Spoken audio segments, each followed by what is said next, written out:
CMD news నా పేరు కామాక్షి. ముందుగా నేటి వార్తా విశేషాలు.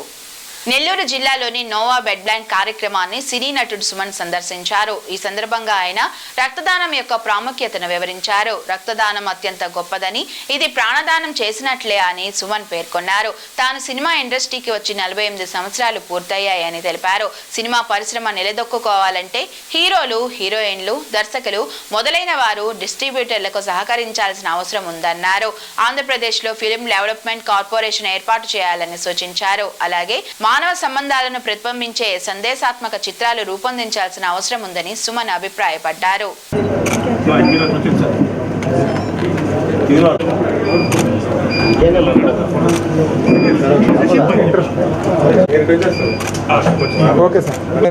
నన్ను తీసుకెళ్ళి సినిమా ఇండస్ట్రీలో జాయిన్ చేసి, నా కథ చాలా విచిత్రంగా ఉంటుంది. అందరికీ పెద్ద పెద్ద రికమెండేషన్స్ వస్తుంటాయి. నాకేంటంటే ఒక కార్ మెకానిక్, అంటే అతను కూడా వేషాలు వేసే ఒక జూనియర్ ఆర్టిస్ట్ లాంటిది. పాపం అతను నా మీద ఎందుకో అభిమానం, ఎందుకో ఆయనలో నేను ఈ ఇండస్ట్రీలో ఇన్ని సంవత్సరాలు ఉంటాను అని చెప్పి ఆయన ఎందుకో మరి తెలీదు, ఆయన తీసుకెళ్ళి పరిచయం చేశాడు. ఈరోజు నేను ఇంత సాధన నేను సాధించాను. మా తల్లిదండ్రుల ఆశీర్వాదాలు నాకు ముఖ్యంగా చెప్పాలి. అలాగే మా అభిమానులు, మా ప్రొడ్యూసర్లు, డైరెక్టర్లతో చేయడం జరిగింది. టోటల్గా సినిమా అంటే ఏంటో తెలియదు, సినిమా ఫీల్డ్ ఏంటో తెలియదు. అలాంటిది అన్నీ నేర్చుకొని కింద మీద పడి అన్నీ నేర్చుకొని ఈరోజు ఒక లెవెల్కి వచ్చాను. అందులో యాక్షన్ హీరోగా ఉంటూ తర్వాత అన్నమయ్య, శ్రీరామదాసు, సత్యనారాయణ స్వామిలో డివోషనల్ రోల్స్ చేయడం, ఇది చాలా పెద్ద ఒక టర్నింగ్. అంటే అందరి హీరోలకి ఈ అవకాశం దొరకదు. దొరికినా సినిమాలు ఆడాలి, వేషం వేయవచ్చు, కానీ సినిమాలు ఆడాలంటే ప్రజల మనసులో అది పోయి అతుక్కోవాలి. అది అదృష్టం నాకు వెంకటేశ్వర స్వామి నాకు ఇచ్చారు.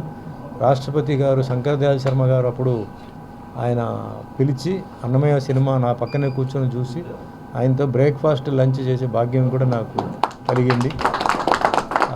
అప్పట్లో CBI director Karthikeyan, army, navy, air force chief. అంటే ఇవన్నీ ఎందుకు చెప్తానంటే ఇప్పుడున్న జనరేషన్ కూడా తెలియాలి నా గురించి, ఎందుకంటే వాళ్ళు ఇప్పుడున్న జనరేషన్ చూస్తారు. సో ప్రతి ఒక్కరికి ఒక రికార్డు, ప్రతి ఒక్కరికి జీవితంలో అంటే ఏదో ఒకటి సాధిస్తే తప్ప మనం ఉండదు.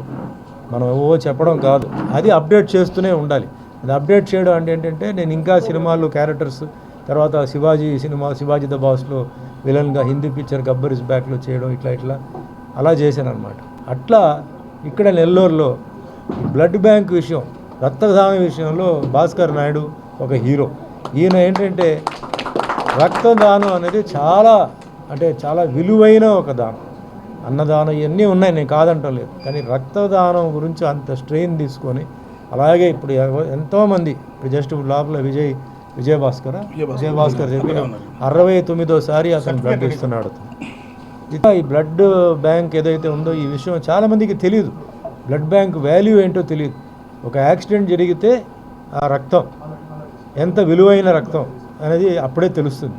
ఈరోజు ప్రతి ఒక్కరికి ఏంటంటే ఓపెన్గా చెప్తాను, అందరికీ caste feeling, community feeling, Hindu, Muslim, Christian ఇవన్నీ ఉన్నాయండి. కానీ రక్తం ఇచ్చినప్పుడు అవన్నీ ఆలోచిస్తున్నారండి. అది ఎవరి రక్తం, ఏ క్యాస్ట్, ఏ కమ్యూనిటీ ఆలోచిస్తామా? చాలా విలువైనది రక్తం అనేది, చాలా విలువైనది. అది మా బ్రదర్ భాస్కర్ టేకప్ చేసుకొని ఎన్నో ఇబ్బందులు ఫేస్ చేసి తీసుకొచ్చేసి ఒక ప్రాపర్ ప్లాట్ఫామ్ మీద నోవా బ్లడ్ బ్యాంక్ అని పెట్టి ఎంతోమంది ఆయన శిష్యులు అందరిని పెట్టి చాలా గొప్ప విషయం అది ఆయన చేయడం. ఇది నా దృష్టిలో ముఖ్యమంత్రి చంద్రబాబు నాయుడు గారికి దృష్టికి వెళ్ళాలి, డిప్యూటీ సీఎం పవన్ కళ్యాణ్ దృష్టికి వెళ్ళాలి. ఎందుకంటే ఇది చాలామందికి ఒక ఇన్స్పిరేషన్ ఉండాలి. ఇలాంటి వాళ్ళు కావాలి మనకి, ఇలాంటి వాళ్ళు సొసైటీలో కావాలి. వీళ్ళకి గుర్తింపు రావాలి, వీళ్ళకి డెఫినెట్లీ వీళ్ళకి ఏంటంటే ప్రమోషన్ రావాలి. ఇది నా పర్సనల్ రిక్వెస్ట్. బ్లడ్ ఎవరైతే డొనేట్ చేస్తారో, చాలామంది ఏమనుకుంటారంటే బ్లడ్ ఇస్తే మనం వీక్ అయిపోతాం, బ్లడ్ ఇస్తే మనం అయ్యో ఏమవుతుంది, ఏమీ కాదు. 69 ఇస్తున్నాడు ఆయన విజయభాస్కర్. అది కాకుండా సోషల్ సర్వీస్ ఎన్నో చేస్తున్నాడు. అలా చాలామంది ఎవరైతే ఇప్పటి వరకు బ్లడ్ బ్యాంక్ ఇచ్చారో వాళ్ళందరికీ నమస్కారం. ఎందుకంటే మాలిని దేవి మల్టీ స్పెషాలిటీ హాస్పిటల్, క్రిస్టియన్ పేట, 5వ లైన్, కావలి. డాక్టర్ గుట్టిపాటి మాలిని దేవి, MBBS, MS, OBGY, కాన్పులు మరియు గర్భకోశ వ్యాధి నిపుణులు.